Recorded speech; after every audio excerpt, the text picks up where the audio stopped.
তারা এই জায়গাটা পসিবল। তুমি এখান থেকে নিচে তাকায় দেখো কইলা দেখা তো যাচ্ছে এই যে সাইড ভিউ দেখছো না।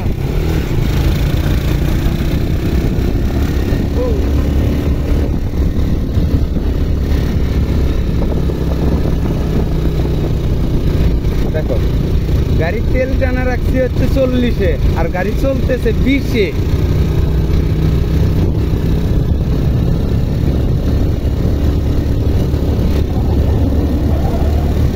তাহলে আমাকে রোডের গাড়ি কি হবে? আমাদের রাস্তাটা বন্ধ কর তো এটা। আমাদের রোডের কোন গাড়ির কথা বলতে তুমি? হ্যাঁ মোটর সাইকেল। হ্যাঁ মোটর সাইকেল ভালো হইলে সবগুলোই উঠবো।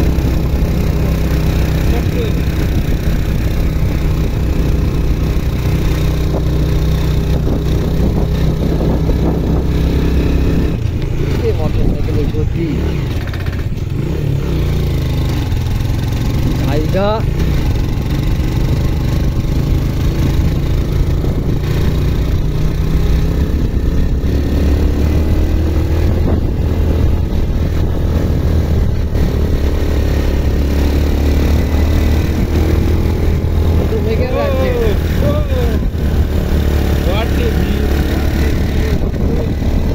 আল্লাহ মনে হয় পরিশ্রমটা সার্থক করছে।